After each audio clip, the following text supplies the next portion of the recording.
Bom, continuando então a aula, né? Só voltando aqui no slide, aqui de fluidos em repouso, né? É bom lembrar que mesmo o fluido que não esteja em repouso, ele vai ter a condução, mas que vai predominar é a convecção, né? Então é só para determinar onde acontece a condução de calor, né? Então todas as formas de transferência de calor elas vão existir combinadas, evidentemente, na realidade, né? Mas podemos estudá-las separadas para ver, entender o mecanismo em si, né? Quais as leis que representam esses problemas físicos, essas mudanças de temperatura, né? Mas acontecem combinados. Então vamos para o slide 5. Convecção forçada, como falei, né?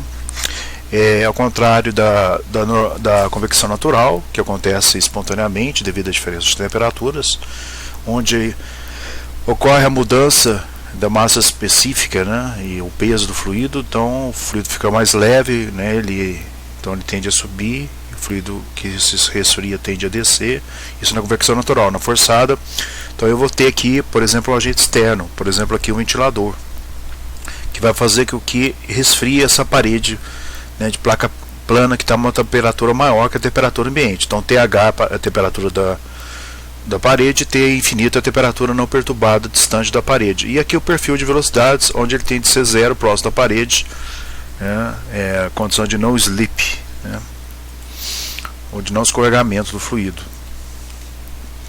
Aqui no caso uma bomba, né, que está bombeando um fluido, tá, dentro de uma tubulação de seção, por exemplo, circular, tá, ok?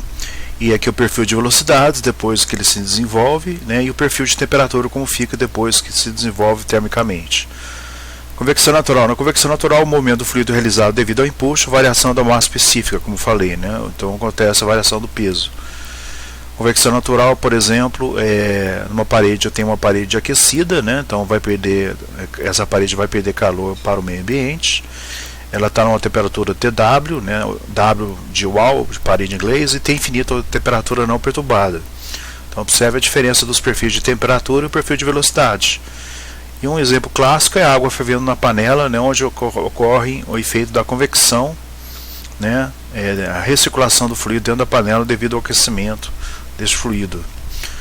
Convecção mista vai acontecer os efeitos combinados da convecção natural e a forçada. Então, por exemplo, no veículo em movimento, né, quando o veículo está em movimento, o ar distante, né, vai fazer com que ocorra o esfriamento do fluido e ao mesmo tempo que a convecção natural vai estar atuando também. Como falei, esses mecanismos trabalham sempre combinados na realidade. Aqui eu tenho um exemplo clássico, né, de uma cavidade onde tem uma placa superior se movimentando da esquerda, né, com uma certa velocidade constante para a esquerda. Então essa placa vai fazer com que ocorra, né, uma recirculação do fluido.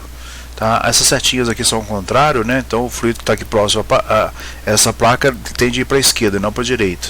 Então isso daqui depende das condições de temperatura, né, as condições de contorno, né? Então no caso, como aqui é uma temperatura isotérmica baixa, o fluido tende a descer, devido à variação da massa específica.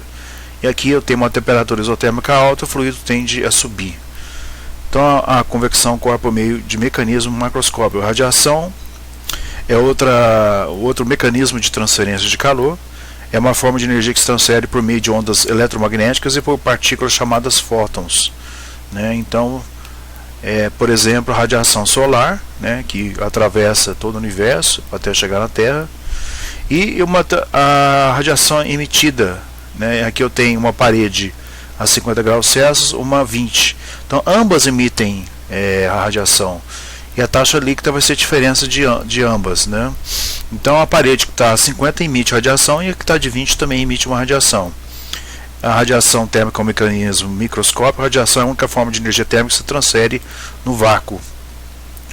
Aqui eu tenho um exemplo clássico, né, da transferência de calor, né, numa cavidade, né, eu tenho uma parede a temperatura alta, de 50 graus Celsius, e outra parede a 20 graus Celsius. Logo, eu defino, né, uma taxa de transferência de calor dessa parede para essa, e através dessa seção de área A, seção retangular de área A, eu defino o que eu chamo de fluxo de calor.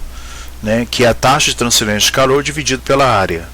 Tá? Então tem duas coisas diferentes. Taxa de transferência de calor é dada em joule por segundo ou em watt, né? E fluxo de calor, que é a taxa de transferência de calor dividida pela área. Tá? Então o fluxo de calor é dado em watt por metro ao quadrado.